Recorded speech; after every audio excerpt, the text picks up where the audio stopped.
ஒரு பவுல் சொல்றாரு, மேலும் எவர்கள் தேவனுடைய ஆவியினாலே நடத்தப்படுகின்றார்களோ அவர்கள் தேவனுடைய புத்திரராக இருக்கின்றார். அப்படின்னா பவுல் சொல்றாரு, இதோட ரகசியம் என்னன்னா, ஒவ்வொரு நாளும் பரிசுத்த ஆவியானவரை நீங்க வரவேற்கணும் உங்களுடைய வாழ்க்கைக்குள்ள அனுதினமும். இது ஒவ்வொரு விசுவாசியும் ஜெபிக்கின்ற ஒரு ஜெபமா இருக்கும். உங்க நாள் துவங்கும் பொழுது நீங்க சொல்லணும், பரிசுத்த ஆவியானவரே என் கூட வாங்க, என்னை பாதுகாத்துக் கொள்ளுங்க, என் கண்களை பாதுகாத்துக் கொள்ளுங்க, என் கால்களை பாதுகாத்துக் கொள்ளுங்க, என் கரங்களை பாதுகாத்துக் கொள்ளுங்க, என் இருதயத்தை பாதுகாத்துக் கொள்ளுங்க. நான் எதை செய்தாலும் உம்முடைய விலையேறப்பெற்ற பாதுகாப்பு என் மேல் இருப்பதாக. சத்ருவின் எந்த ஒரு அம்பும் என்னை தாக்கக்கூடாது.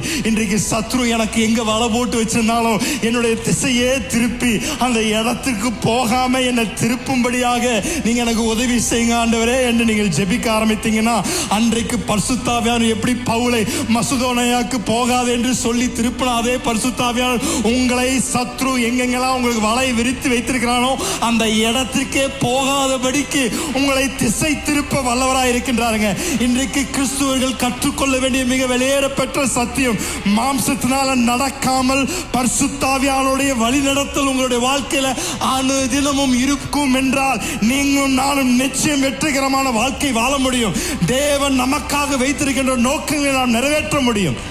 அடிமைத்தனத்தில் வாழ வேண்டும் அவசியம் இல்லை.